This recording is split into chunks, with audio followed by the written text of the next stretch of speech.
Good morning, class 8. Today I will discuss about the diseases found in sheep and goat, and also about the pisciculture from the same chapter, that is useful organism. Okay children, up to previous video I told about the sheep and goat, how they are used and what are their shelter and feeding management. Now today I will discuss about their diseases. Now diseases, yet they are also the mammal, so because of that property they also can be affected by the bacteria also, virus also, and fungal diseases also. So most of the time fungal diseases cannot attack to them. See, because that sheep is always present or always lives in the cold region, so fungus cannot grow on them or on their wool because of that cold temperature. And goat, it is not present in the cold region, but before that fungal development their hair can shed off. That's why they can't get fungal diseases, as human being can get, but they can't get. So there will be the bacterial disease and the viral disease. So some bacteria can affect on their body to find or to give them different types of diseases, bacterial diseases. This is just as black water, vibriosis, and brucellosis also. Vibriosis, don't think children about that this is the disease taken by the or given by that virus. Vibriosis, it is the Vibrio cholerae bacteria, comma shaped bacteria. Due to that type of bacteria, vibriosis they can get. And some viral diseases. Viral diseases, it is rinderpest, goat pox also is there. As cow pox is there, the goats also have, or goats also can goat pox. Then we have to little bit know about the drought animals. In the very beginning I told you, drought animals, those who are mostly we can get in desert area, or mostly these animals elsewhere they can be found, but they help in the transportation of the material. So that's why if they help in the transportation, that means they have to carry more weight of the as a luggage. So that's why their meat or their flesh or their muscles are very tough and strong muscles they have. So their meat is also very tough, and same time they are releasing very less amount of milk, and hence they are used as that means they help in the transportation. So they are used in as a beast of burden. So droughts are used as the beast of burden. That means they can reduce the burden of your, and they can carry the material from one place to another place. So these are the animals are called as beast of burden. And some drought animals, they are used in the agriculture, that is plowing of field, tilling also. So lumps of soil, they are broken by that drought animals, and some are helping in irrigation also, and some are help as in the transportation, that is carting. Just for the example is bullock cart, they are also helping carting also. And some are, if you gone to Mumbai or near to Mumbai, Shirdi, so you can see or you can get there some bullocks they are using to take out the sugarcane juice. Simply they have bells on their neck and they are along with the long rope. They are moving around a large area, and due to that machines can move and they can take out the juice of sugarcane. Public are sitting there, drinking there, enjoy that bullocks and some balloons and other hawkers are there for their enjoyment, but they are used to run the or to use the machines also, just like for taking out the oil and for that taking out that sugarcane juice. You can see in between the road, that is from Bombay to Shirdi, you can see. So these are also used. That means drought animals are used in those areas where they need more strength, more pressure, all these things. So these are the uses of four-footed animals. Now it is over, children. Now today I will discuss about the pisciculture. Pisciculture. This is taken by the word pisces.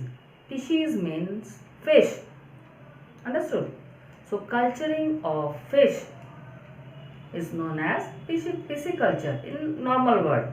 And according to your book, the definition is given: production and management of fish is called as pisciculture.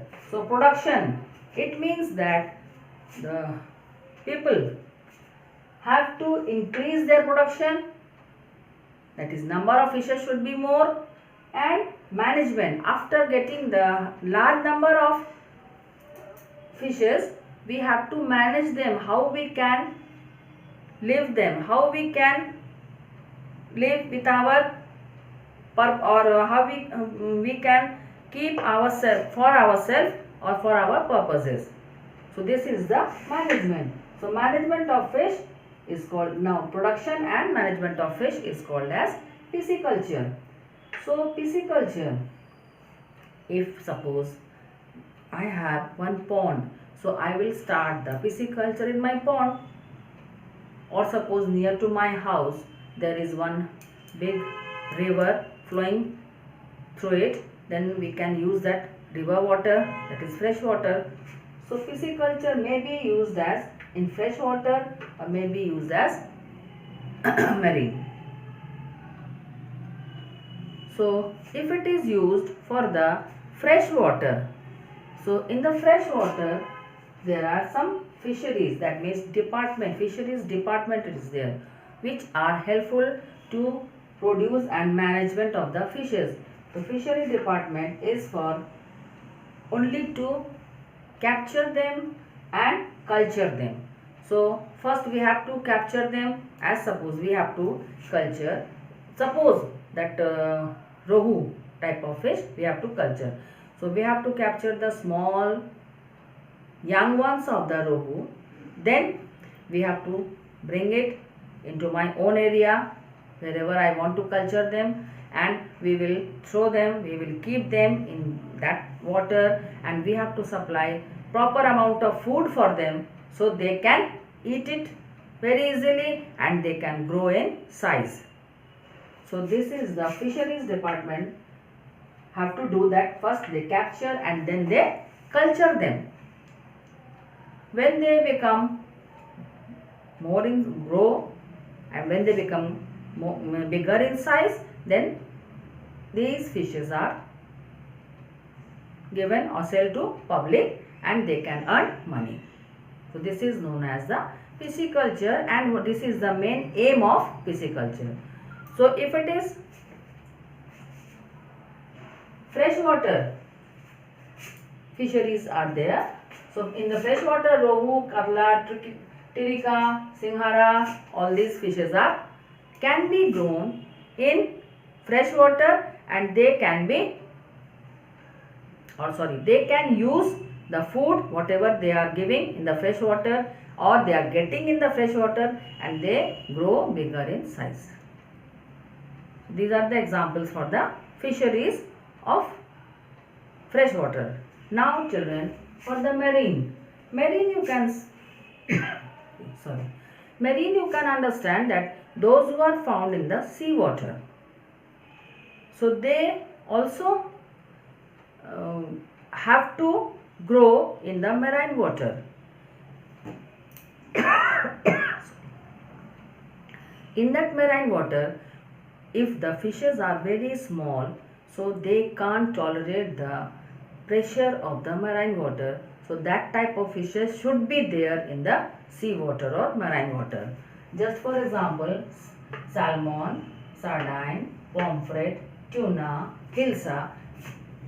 If you have seen any type of sea or marine fishes, you can see their snouts are more strong and more pointed. Their scales are quite different rather than the freshwater fishes. So only these are, and pressure of blood is also there, but the pressure of blood you can't see from the outside. So only to tolerate the pressure of marine water. So here they are also having fisheries, and they also have to do the same function, that is capture and culture along with the sea water. And for example, with the increase in our population, fish production is or should have to increase, and they have been increased for the food as well as for business activity also. According to number of people, they need more food, so they can fulfill the food item also as a food item also, and fulfilled by the people. And some people started, yet they are eating or not, they started the business about it to earn money.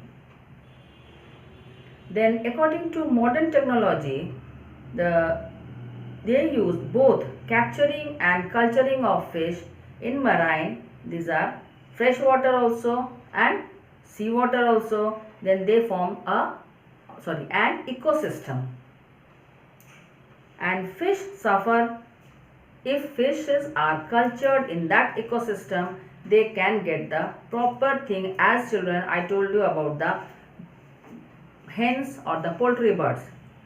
If they are indigenous, then they are roaming here and there, living in home. And if they are poultry birds, so they are kept for the proper time, proper management for their feeding and everything. So they are also cultured. Atmosphere or ecosystem they will form around according to the seawater. Freshwater is okay, and they can be cultured in the proper area. Now again children, about the disease of the fishes. Fish suffer from the viral disease also and bacterial disease also. So children, I think you studied about that Bhopal gas tragedy. That was for the gaseous expulsion of the gaseous, that is methane, that was methane, and you got the disease Minamata disease found in the sea fishes, which eaten some different material and which should not be eaten by the fishes, and those people ate that type of fishes, they got the disease Minamata disease. So that means they can get the disease by bacterial also, viruses also, and by some material also if it is present in that water, and it should not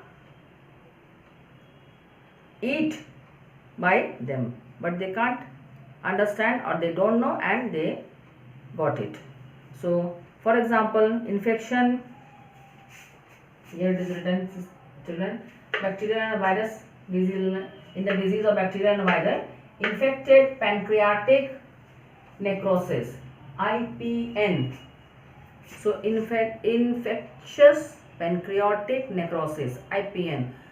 For the name or name suggests that they get the infection in the pancreas. And then this is the viral hemorrhagic septicemia. due to that virus they got the hemorrhage, and due to that virus, if the person will eat, the person will get the septicemia, that means the blood disease, and the person can die also. So these are the mostly found in the marine fishes. Is it clear?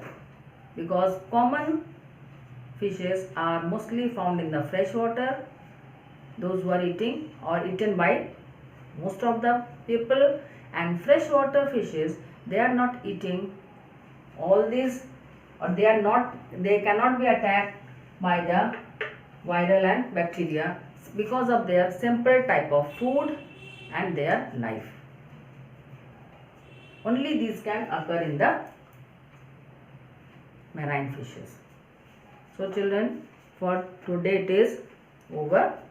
Now children, tomorrow or the next video I will discuss about the apiculture. Okay children, God bless you. Thank you.